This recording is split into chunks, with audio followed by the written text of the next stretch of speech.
the personhood of the Holy Spirit. ప్రభు అయిన యేసుక్రీస్తు నామంలో మీకు అందరికి వందనాలు తెలియజేస్తున్నాను. పరిశుద్ధాత్మ సిద్ధాంతం మొదటి భాగం.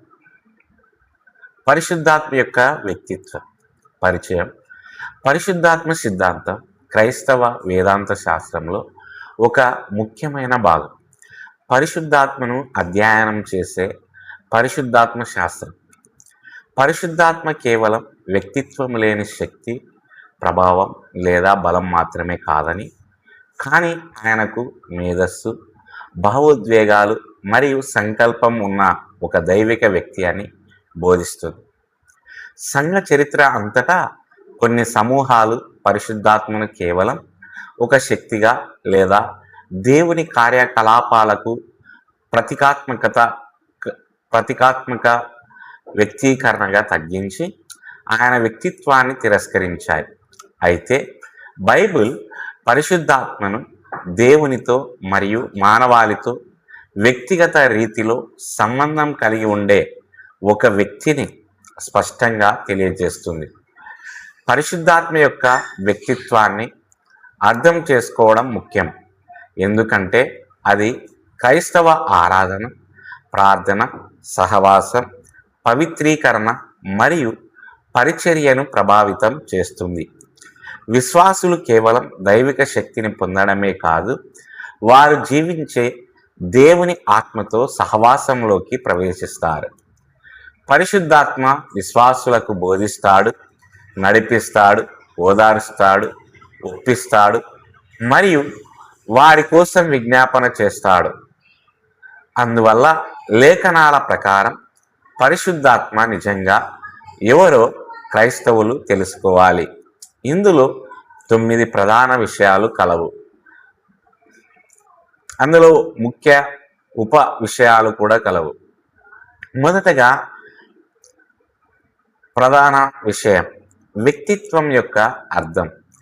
దైవ శాస్త్రంలో వ్యక్తి అనే పదానికి భౌతిక శరీరం కలిగిన మానవుడు అని అర్థం కాదు. బదులుగా అది తెలివి, భావోద్వేగం, ఆత్మజ్ఞానం మరియు సంకల్పం వంటి వ్యక్తిగత లక్షణాలను కలిగి ఉన్న జీవిని సూచిస్తుంది. పరిశుద్ధాత్ముడు ఈ లక్షణాలను ప్రదర్శిస్తాడు కాబట్టి ఆయనను ఒక వ్యక్తి అని పిలుస్తారు.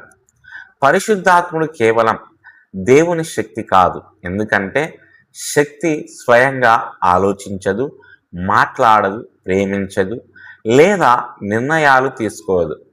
బైబిల్ ఈ వ్యక్తిగత కార్యాలను పరిశుద్ధాత్మకు ఆపాదిస్తుంది. ఆయన విశ్వాసులతో సంభాషిస్తాడు, సంఘాన్ని నడిపిస్తాడు మరియు పాపం వలన దుఃఖపడగలడు కూడా. యేసు పరిశుద్ధాత్మ గురించి వ్యక్తిగతమైన భాషను ఉపయోగించి ప్రస్తావించారు. యోహాను 14:16-17లో యేసు ఇలా అన్నారు: నేను తండ్రిని వేడుకొందును, ఆయన మీతో ఎల్లకాలం ఉండుటకు మరి ఒక ఆదరణకర్తను మీకు దయచేయను. ఆదరణకర్త గ్రీకులో పారాక్లెటోస్ అనే పదం ఒక సహాయకుడిని, మధ్యవర్తిని లేదా సలహాదారుని సూచిస్తుంది. ఈ బిరుదు స్వయంగా వ్యక్తిత్వాన్ని సూచిస్తుంది, ఎందుకంటే ఆదరణకర్త వ్యక్తిగత విధులను నిర్వర్తిస్తాడు. రెండవ ప్రధాన విషయం పరిశుద్ధాత్మకు బుద్ధి ఉంది. వ్యక్తిత్వానికి స్పష్టమైన నిదర్శనలో ఒకటి బుద్ధి లేదా జ్ఞానం. పరిశుద్ధాత్మకు పరిపూర్ణమైన గ్రహణ శక్తి మరియు జ్ఞానం ఉన్నాయి. మొదటగా ఆత్మ అన్నిటినీ శోధిస్తుంది. పౌలు 1 కొరింథీ 2:10-11 ఇలా వ్రాశాడు: ఆత్మ సమస్తమును, అవును, దేవుని గంభీరమైన విషయాలను కూడా శోధిస్తుంది. శోధించడానికి తెలివి మరియు గ్రహణ శక్తి అవసరం. పరిశుద్ధాత్మకు దేవుని మనసు పూర్తిగా తెలుసు. వ్యక్తిత్వం లేని శక్తికి జ్ఞానం లేదా గ్రహణ శక్తి ఉండదు. రెండవదిగా ఆత్మ విశ్వాసులకు బోధిస్తుంది. యోహాను 14:26లో యేసు ఇలా ప్రకటించాడు: అయితే ఆదరణకర్తయగు పరిశుద్ధాత్మ ఆయన మీకు సమస్తమును బోధించును. బోధించడం అనేది ఒక వ్యక్తి చేసే కార్యం. పరిశుద్ధాత్మ విశ్వాసులకు ఆత్మీయ సత్యములో ఉపదేశిస్తుంది మరియు దేవుని వాక్యాన్ని అర్థం చేసుకోవడానికి వారికి సహాయపడుతుంది. మూడవదిగా ఆత్మ జ్ఞానాన్ని ఇస్తుంది. నెహెమ్యా 9:20 ఇలా చెబుతుంది, వారికి బోధించుటకు నీ మంచి ఆత్మను కూడా ఇచ్చావు. ఆత్మ ఇశ్రాయేలుకు ఉపదేశించి సత్యములో వారికి మార్గనిర్దేశం చేసింది. ఇది వ్యక్తిగత తెలివిని మరియు సంభాషణను ప్రదర్శిస్తుంది. మూడవ ప్రధాన విషయం, పరిశుద్ధాత్మకు భావోద్వేగాలు ఉన్నాయి. పరిశుద్ధాత్మ ఆలోచించడమే కాకుండా భావోద్వేగాలను కూడా వ్యక్తపరుస్తాడు. ఆయన ప్రేమింపగలడని, దుఃఖించగలడని మరియు సంబంధాలలో ప్రతిస్పందనలను అనుభవించగలడని లేఖనం బోధిస్తుంది. మొదటగా ఆత్మ దుఃఖించగలదు. ఎఫెసీ 4:30 ఇలా చెబుతుంది, విమోచన దినం వరకు ముద్ర వేయబడి ఉన్న దేవుని పరిశుద్ధాత్మను దుఃఖింపకుడి. ఒక వ్యక్తి మాత్రమే దుఃఖాన్ని అనుభవించగలడు. పాపం విశ్వాసులకు మరియు పరిశుద్ధాత్మకు మధ్య ఉన్న సంబంధాన్ని ప్రభావితం చేస్తుంది. ఆత్మ వ్యక్తిగతమైనదని ఈ వచనం బలంగా రుజువు చేస్తుంది. రెండవదిగా ఆత్మ ప్రేమిస్తుంది. రోమా 15:30 ఇలా సూచిస్తుంది, ఆత్మ యొక్క ప్రేమ అనేది ఒక వ్యక్తిగత లక్షణం. పరిశుద్ధాత్మ విశ్వాసుల పట్ల దైవిక ప్రేమను ప్రదర్శిస్తాడు మరియు వారిలో ప్రేమను పుట్టించడానికి పనిచేస్తాడు. మూడవదిగా ఆత్మ అవమానాన్ని అనుభవిస్తుంది. హెబ్రీ 10:29 కృపా స్వరూపి అయిన ఆత్మను అవమానించవద్దని హెచ్చరిస్తుంది. వ్యక్తిత్వం లేని శక్తిని అవమానించలేము. తిరుగుబాటు మరియు అవిశ్వాసానికి ఆత్మ వ్యక్తిగతంగా ప్రతిస్పందిస్తుంది. నాలుగవ ప్రధాన విషయం, పరిశుద్ధాత్మకు సంకల్ప శక్తి ఉంది. వ్యక్తిత్వానికి మరొక రుజువు సంకల్ప శక్తిని లేదా నిర్ణయం తీసుకునే సామర్థ్యాన్ని ఉపయోగించడం. మొదటగా ఆత్మ ఆత్మీయ వరాలను పంచిపెడుతుంది. 1 కొరింథీ 12:1 ఇలా బోధిస్తుంది, అయితే ఈ వరములన్నిటినీ ఆ ఒక్క ఆత్మే జరిగించుచున్నది. ఆయన తన చిత్తానుసారముగా ప్రతివానికి వేరువేరుగా పంచిపెట్టుచున్నాడు. పరిశుద్ధాత్ముడు తన సొంత చిత్తానుసారంగా ఆత్మీయ వరాలను సార్వభౌమంగా పంచిపెడతాడు. ఇది వ్యక్తిగత ఎంపికను మరియు అధికారాన్ని ప్రదర్శిస్తుంది. రెండవదిగా ఆత్మ మిషనరీ కార్యకలాపాలను నడిపిస్తుంది. అపోస్తుల కార్యము 13:2లో పరిశుద్ధాత్మ ఇలా చెప్పింది, నేను పిలిచిన పని నిమిత్తము బర్నాబాను సౌలును నా కొరకు వేరు చేయము. ఆత్మ మిషనరీలను ఎన్నుకొని వారికి ఆజ్ఞాపించింది. ఆయన తన దైవిక చిత్తానుసారముగా సంఘాన్ని నడిపించాడు. మూడవదిగా ఆత్మ కొన్ని కార్యాలను నిషేధిస్తుంది. అపోస్తుల కార్యము 16:6-7 ప్రకారము పౌలును మరియు అతని సహచరులను కొన్ని ప్రాంతాలలో ప్రకటించకుండా పరిశుద్ధాత్మ నిరోధించింది. మార్గనిర్దేశం మరియు నిర్ణయం తీసుకోవడం వ్యక్తిత్వాన్ని వెల్లడిస్తాయి. ఐదవ ప్రధాన విషయం, పరిశుద్ధాత్మ యొక్క వ్యక్తిగత కార్యాలు.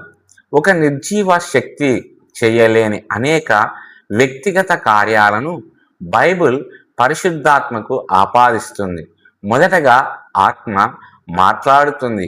అపోస్తుల కార్యము 8:29 ఇలా చెబుతుంది, అప్పుడు ఆత్మ పిలుపుతో ఇలా పలికెను, నీవు దగ్గరికి వెళ్ళి ఆ రథముతో కలుసుకొనుము.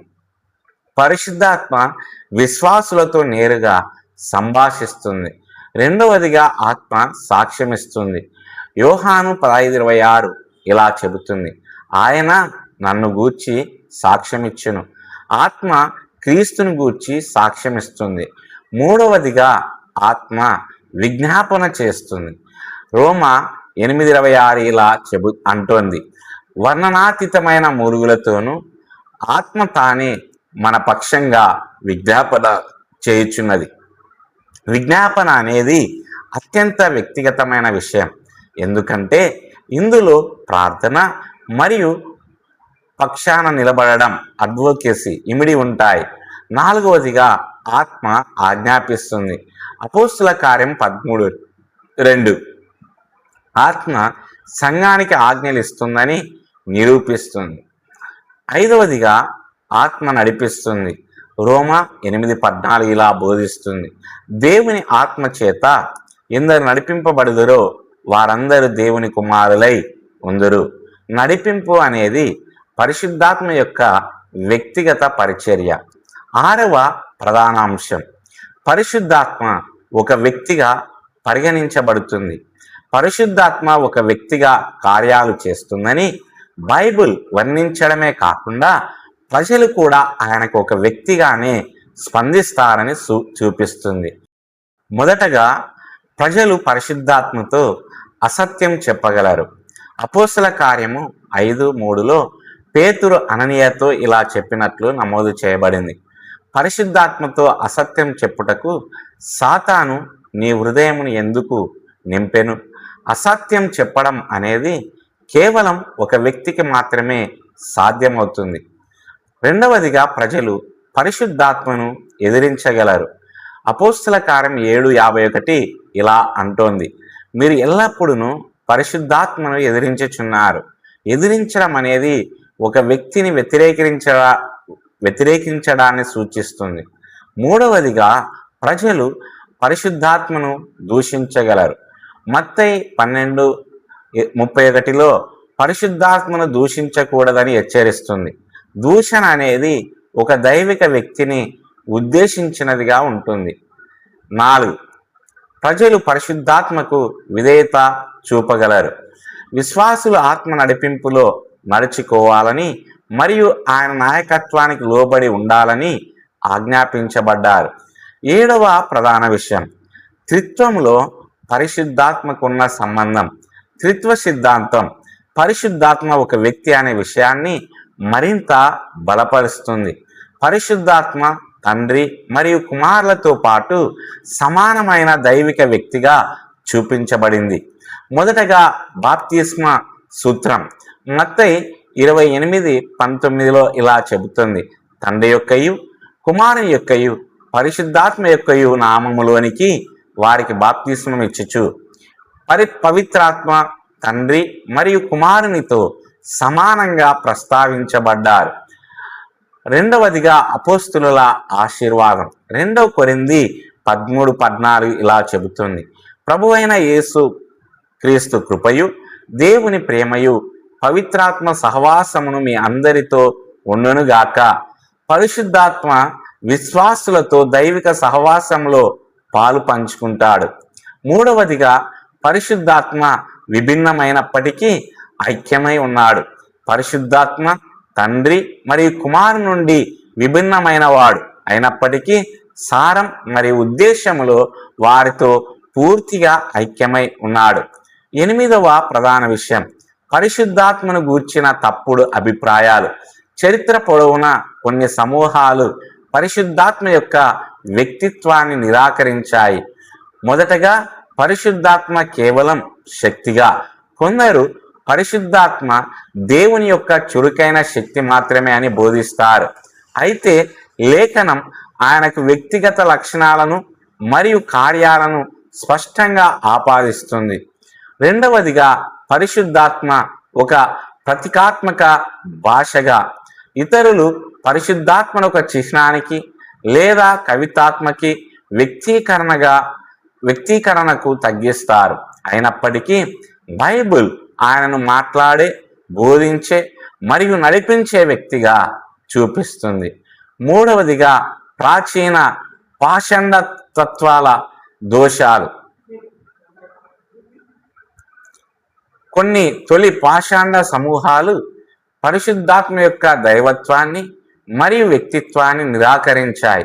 కానీ సనాతన క్రైస్తవ్యం లేఖనం ఆధారంగా ఆయన పూర్తి వ్యక్తిత్వాన్ని ధృవీకరించింది.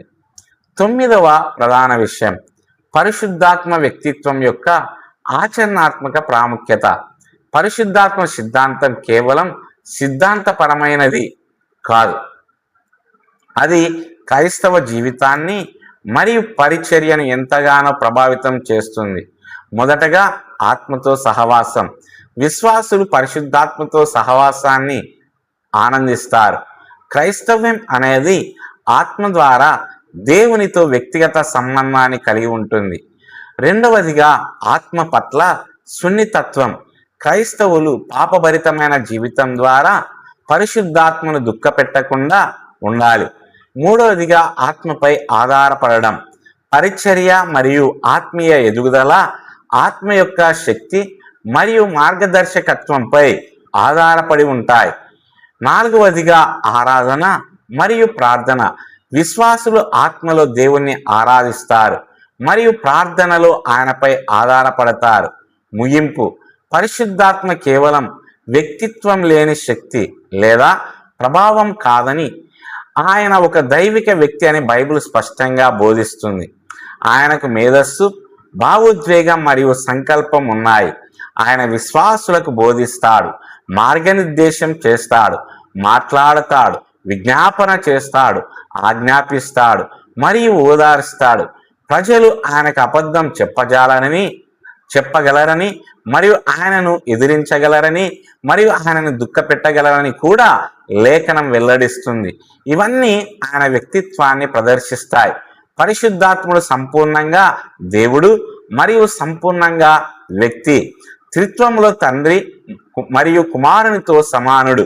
ఆయన వ్యక్తిత్వాన్ని అర్థం చేసుకోవడం క్రైస్తవ ఆరాధనను గాఢాంతరం చేస్తుంది, దేవునితో సహవాసాన్ని బలపరుస్తుంది మరియు ఆయన మార్గదర్శకత్వానికి లోబడి జీవించడానికి విశ్వాసులను ప్రోత్సహిస్తుంది. ప్రతి క్రైస్తవుడు ప్రతిరోజు పరిశుద్ధాత్మను తెలుసుకోవడానికి, ఆయనకు విధేయత చూపడానికి మరియు ఆయనతో నడవడానికి ప్రయత్నించాలి. దేవుడు ఈ మాటలను దీవించి ఆశీర్వదించునుగాక. ఆమేన్.